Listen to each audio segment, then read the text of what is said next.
Alright guys, today we have more PlayStation news, rumors, and leaks to go over and discuss. Before we get into today's topics though, do me a favor and hit the like button to help the video out and show your support. And if you are new here to the channel, hit that subscribe button as well. The first topic we're talking about is Sony officially confirming that they've made a 5% investment in Devolver Digital as the company goes public.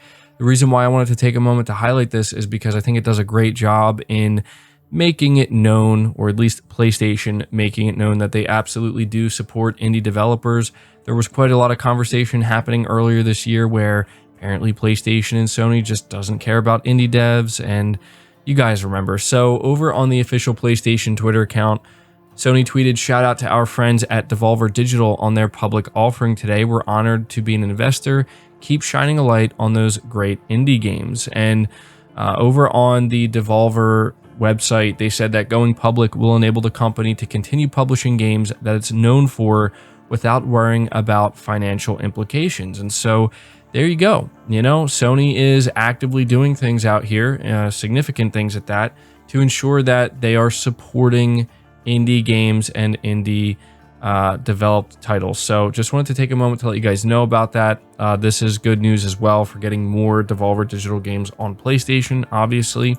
But now we're talking about GT7. Apparently Gran Turismo 7 will see the return of Scapes. This was revealed in a new video. Reading from PlayStation Universe, Polyphony Digital has unleashed a new Gran Turismo 7 video that confirms Scapes will be making a comeback in the PS4 and PS5 racer following the inclusion in Gran Turismo Sport. If you're not familiar with Scapes, the feature allows you to place Gran Turismo cars into a realistic setting, which gives you a chance to put your photography skills to the test. They do more than just look pretty. Polyphony Digital has added authentic lighting into the mix, making them look photorealistic. So I think that's something that a lot of people really enjoyed with Gran Turismo Sport, and I think a lot of people are going to be happy to see it return with Gran Turismo 7. I mean, Gran Turismo 7 is obviously going to look really good, but I'm sure that once it releases, we're going to see a ton of people taking advantage of this and posting all over Twitter. Moving on to the next topic, we're talking about the Persistence Enhanced and how it is now a free PS5 upgrade with PlayStation Plus. So this is reading from Push Square. They say when Sony first set this month's lineup of free PlayStation Plus titles live on the PS Store, it wasn't possible to upgrade the Persistence to the Persistence Enhanced on either the PS5 or the PS4 as we originally thought it would be. However, it looks like the company has done a bit of work overnight to enable this, as the Persistence Enhanced can now be claimed for free once you've redeemed the standard PS4 version of the Persistence through PS Plus. If you take a look at the above screenshot, you can see how it works. You want to claim the Persistence on PS4 using your PS Plus membership, and then head into the PlayStation Store to find the Persistence Enhanced, and it's now labeled as a free PS4 to PS5 upgrade. Click it and download it. And it says, for those who don't know, the Persistence Enhanced is an upgrade on the original game with improved lighting, UX enhancements, and ray-traced rendering. Impressive haptic feedback, or immersive haptic feedback, is also supported with a DualSense controller on the PS5. So if you've got an active PS Plus subscription and haven't started the Persistence just yet, be sure to grab the upgraded PS5 version. And so I wanted to be sure to let you guys know about this because, you know, there's a lot of PlayStation Plus subscribers. I'm sure that many of you listening to this are. And so if you want to give this game a shot and see what Fire Sprite's title is like, you can now get the enhanced PS5 version for free as well, which is good news because it seemed like at first you weren't able to. So let me know down in the comments below if you plan to try out the Persistence. But moving on from that, we're talking about Elden Ring, which we just got new gameplay yesterday that I live reacted to. You guys can let me know down in the comments below if you want what you thought of the gameplay. And it's reading from PlayStation Universe. After a long drought of hearing absolutely nothing, we're finally learning about Elden Ring, like how it'll feature two graphics modes, a performance mode and a graphics mode, with the graphics mode said to hit up to 4K and the performance mode targeting 60 FPS. The news doesn't come directly from Software, but rather it looks like it was leaked through a description for the Elden Ring Premium Collector's Edition on the GameStop website. It reads, using the power of new generation consoles, PlayStation 5 will allow players to personalize their experience by choosing between a graphic mode to enhance the game's visuals up to 4K or performance mode for a higher frame rate up to 60 FPS. And so there you go. You know, if you're somebody who's looking forward to playing Elden Ring on the PS5 specifically, you're going to have the option, which I'm really grateful for, because I mean, it's always nice to have these options if you just want that high fidelity experience where the resolution is as high as it can be and you just don't care about playing at 30 FPS. You will have that option, but I think for a lot of people, they're going to be very happy that if you're playing Elden Ring on PS5, you will have a 60 FPS performance option. And so I'm hoping that the game will still look really good and really sharp at 60 FPS. I think it will, so I'm feeling pretty confident in that. That's probably how I'm going to play it when I pick it up. I've just gotten so used to playing all my games at 60 FPS.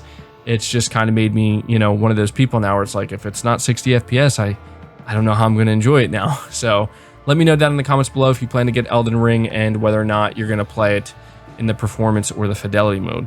The final topic we're talking about is the PlayStation exclusive Marvel's Avengers Spider Man, and we now have a release date for this. I don't know how many people are looking forward to it, but I mean, it's Spider Man. I have to imagine that if there's anything that's going to bring a significant amount of players back to the Avengers game, or maybe to try it out for the first time, it's going to be Spider Man.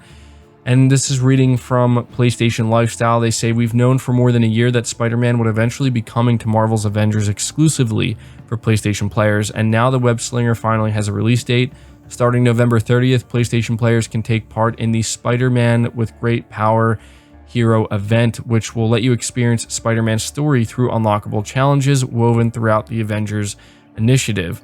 And so here is how Crystal Dynamics describes Peter Parker's story in the upcoming event. Peter Parker uncovers AIM's new plan to acquire technology that could make their synthoid army unstoppable and total domination inevitable. He must partner with the Avengers to stop this looming threat, and forms a tentative friendship with Ms. Marvel and Black Widow while keeping his identity hidden. As a hero accustomed to working solo, he struggles with the new dynamics of working with a team. Will he join up full-time with the Avengers or stay independent in his fight against AIM?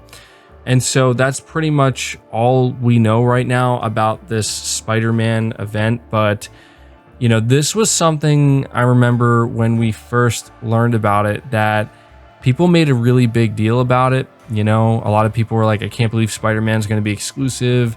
And, you know, PlayStation fans were feeling good about it because, you know, if you were planning to play the Avengers and you had a PlayStation console, it was a pretty big deal. But you know, we're so far removed from that now, and we see how the Avengers turned out and how it's just not a game that people are really feeling good about. Like, I don't think this game is really that relevant at all anymore. I haven't really looked into it, but anytime I hear this game talked about, it's not really good news. I think Square Enix literally just came out and basically confirmed, like, yeah, this game was a big disappointment and we picked the wrong development team, that being Crystal Dynamics, to make it. So it's pretty strange to me that they would say something like that and then be like, oh, by the way, we have Spider-Man coming. I mean, I don't know. It's hard to say. We'll have to see if this makes any difference. Maybe you guys can let me know down in the comments below. If you're somebody who did play the Avengers, you know, the fact that there's going to be a Spider-Man event and Spider-Man's coming to this game, is that enough to bring you back to the game? Or maybe if you're somebody who hasn't played it, is this enticing you